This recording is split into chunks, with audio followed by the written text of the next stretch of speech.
Hello friends, இன்றைக்கி என்னோடய ஸ்டைலில் மட்டன் குழம்பு எப்படி செய்யலான்னு பார்க்கலாம்.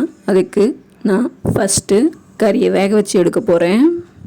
ஒரு பாத்திரத்தில் எண்ணெய் ஊற்றி எண்ணெய் நல்லா காஞ்சதுக்கப்புறமா இஞ்சி பூண்டு பேஸ்ட்டு, மஞ்சத்தூள் ஆட் பண்ணி நல்லா ஃப்ரை பண்ணிவிட்டு அது கூட எடுத்து வச்ச கறியை ஆட் பண்ணிக்கலாம். ஆட் பண்ணிவிட்டு நல்லா வதக்கி விடலாம். வதக்கும்போது கறியில் இருக்க தண்ணியே இறங்கி நல்லா வதங்கி வரும்.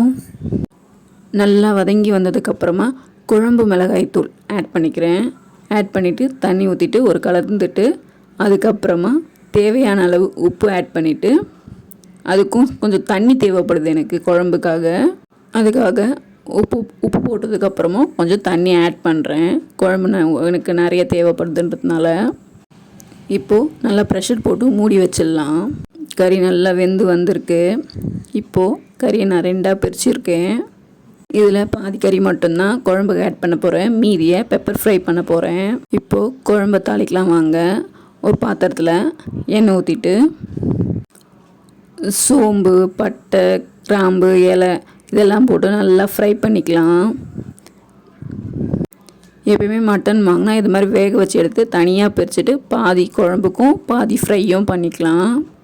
பெப்பர் ஃப்ரை நம்மக்கிட்ட ஏற்கனவே வீடியோ ரெசிபி இருக்குது, வேணும்னா சேனலில் இருக்குது, பார்த்துக்கோங்க. ஃப்ரை ஆனதுக்கப்புறமா கூட வெங்காயம், தக்காளி, பச்சை மிளகா, கருவேப்பிலை, கொத்தமல்லி எல்லாத்தையும் ஒன்றாவே சேர்த்து நல்லா வதக்கிக்கலாம். வெங்காயம், தக்காளியெலாம் நல்லா வதங்கட்டும். வதங்கினதுக்கப்புறமா வேக வச்சு எடுத்துருக்க கறியை ஆட் பண்ணலாம். கறியை ஆட் பண்ணி நல்லா அதையும் கூட அது கூட மெர்ஜ் ஆகிற மாதிரி நல்லா ஃப்ரை பண்ணிக்கலாம்.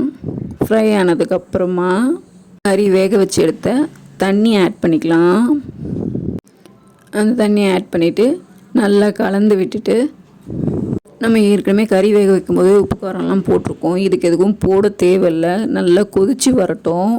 கொதித்து வந்ததுக்கப்புறமா தேங்காய் அரைச்சி வச்சுருக்கேன், அதை ஊற்றிட்டு நல்லா கொதிக்க விட்டு இறக்கணுன்னா சூப்பரான மட்டன் குழம்பு ரெடி ஆகிடும். நீங்கள் இந்த மாதிரி ட்ரை பண்ணியிருக்கீங்களான்னு சொல்லுங்கள். லைக் பண்ணுங்கள், சப்ஸ்கிரைப் பண்ணுங்கள், உங்களுக்கு தேவையானவங்களுக்கு ஷேர் பண்ணுங்கள். தேங்காய் ஊற்றினதுக்கப்புறம் நல்லா கொதிக்கட்டும். நல்லா கொதித்து வரும்போது இறக்குற ஸ்டேஜுக்கு வரும்போது மிளகுத்தூள் ஆட் பண்ணிவிட்டு கூட கொத்தமல்லியும் ஆட் பண்ணி இறக்கணும்னா சூப்பரான மட்டன் குழம்பு ரெடி ஆகிடும். பெப்பர் தூள் ஆட் பண்ணுறதுனால ஈஸியாக ஜீரணமாகிடும். எல்லா நான்வெஜ்லேயுமே பெப்பர் கொஞ்சம் அதிகமாக சேர்த்துக்கிட்டிங்கன்னா சூப்பராக இருக்கும். குழம்பு ரெடி ஆயிடுச்சு. ஓகே.